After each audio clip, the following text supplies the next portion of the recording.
All right, hey guys, got a good one for you today.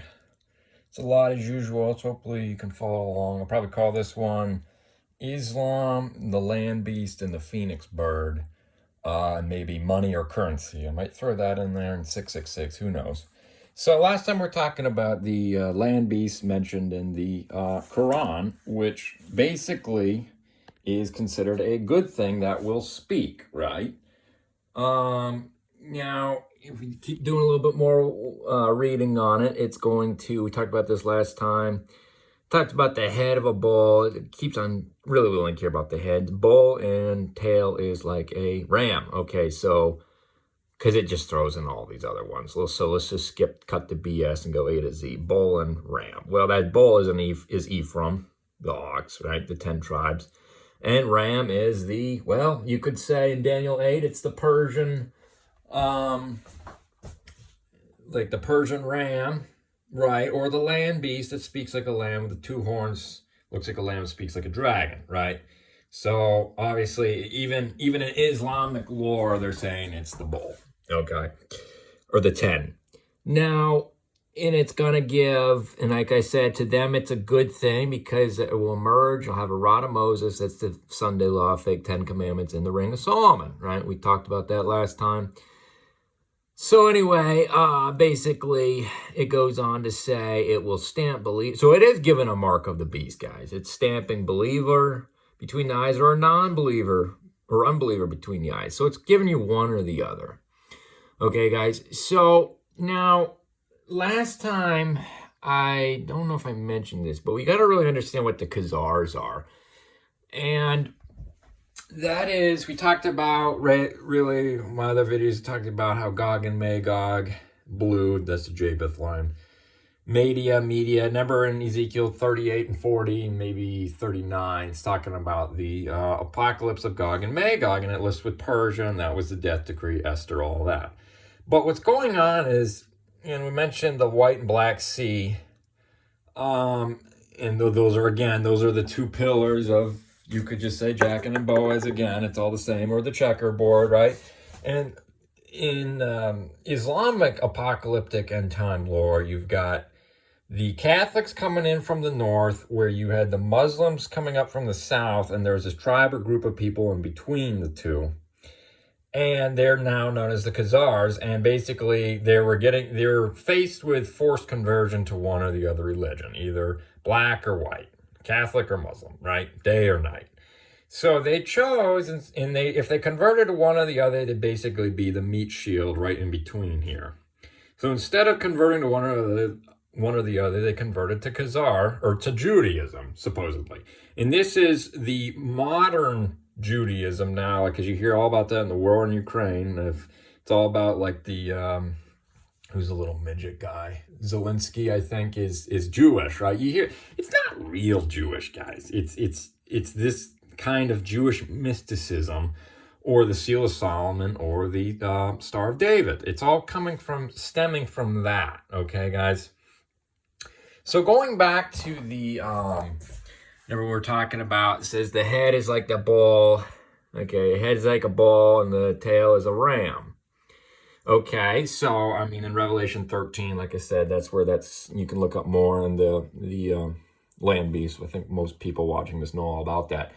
So okay, so going back to the where Hiram Abiff made these 2 brass pillars, is between Soccoth and Zeradah, and you look it up on a map, and we've got, it's gonna be right in between.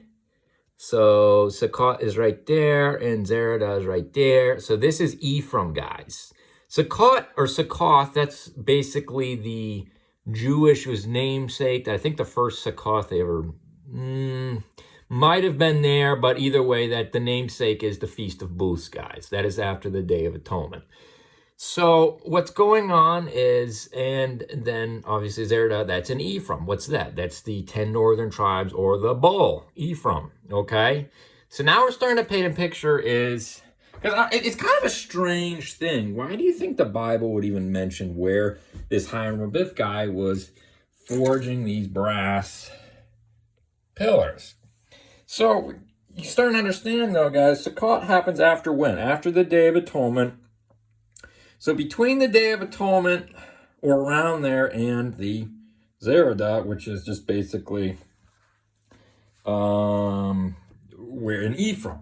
So now, if we know anything about the Day of Atonement, basically that's what Haman was doing here. So basically the two pillars are creating a false stairway into the 11th section of the goat hair covering, and then they get into the 50 brass clasps.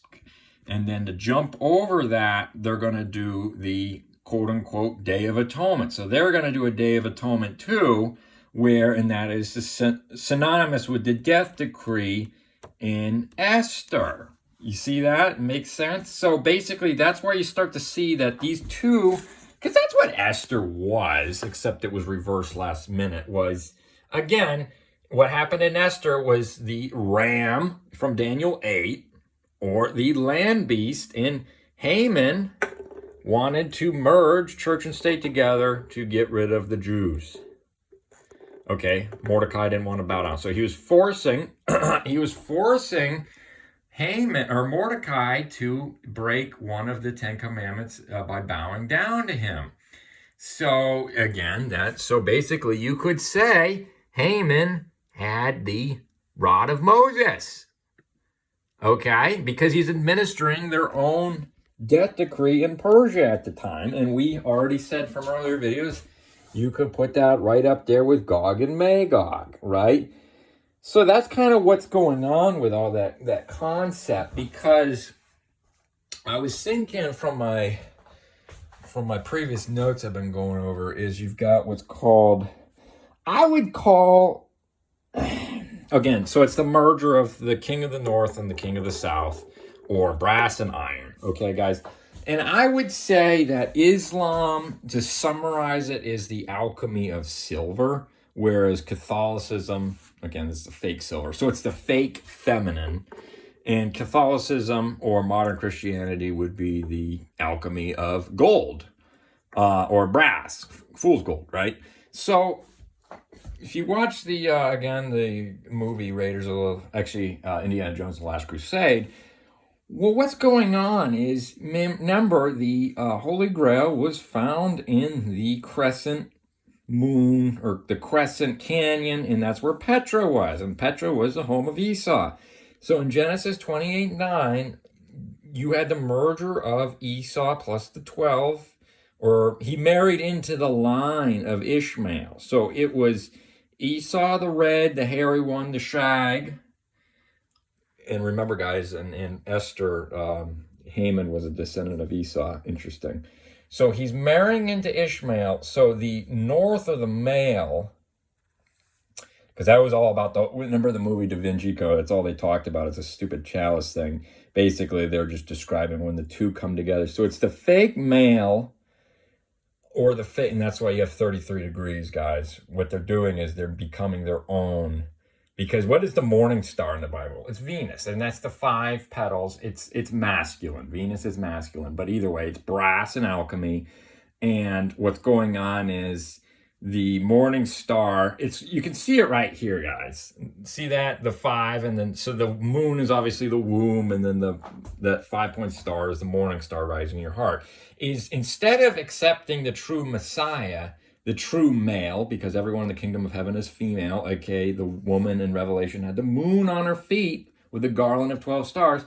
So they're marrying the fake female, the fake silver, the iron, the Boaz, is marrying the fake male. That is the best way to describe what's going on in this relationship between Islam and Freemasonry, which is Esau, or Catholicism, which is just an offshoot of Catholicism, right? They're all under the same roof, as we all know. Again, they're all wearing this little, in the movie Last Crusade, they're all wearing those fezzes, the Shriner hat, right? So they're marrying, Esau is marrying Ishmael, and obviously Ishmael is the father of Islam, and they're uniting it under one banner. So these are the again, the king of the north merger with the king of the south, or just church and state forming that image to the beast, and that is the death decree, guys. What that's known as, or the mark of the beast is what this Islamic apocalypse talks about, right? So, and then even Josephus goes on to say that the Magog is related, or is now called Cynthia, and the scythe is the, well, obviously you know what a scythe is, I think, right? It looks like that thing. Looks like the crescent moon sword. So there's another one where you can start to understand, and that cuts down the wheat. But remember that dream in, I think in Judges, when it talks about the barley coming down through the, like here, roll bread, like the Midian and Judges. Remember, Midian is the same concept, okay? Came from another Arabic, or came from Abraham, one of his children. And when you had the locust come over, the locust plague came over into Egypt, well, they were blown east, and then that was a locust plague, and they were blown back west over to the Red Sea. Guys, why do you think this is called the Red Sea? That's Esau or Edom. You have to pass through Esau or Edom to get into the promised land. So that's kind of what that's talking about. But one of the plagues is the Midianites, or that's the Islamic faith. Okay? So hopefully you can follow along there. So that's a direct correlation between the locust people, obviously, is Islam, right? I don't think there's any debate there. Or the Saracens, if you will. Coming over, and that's the locust plague. So that'll be it for this video.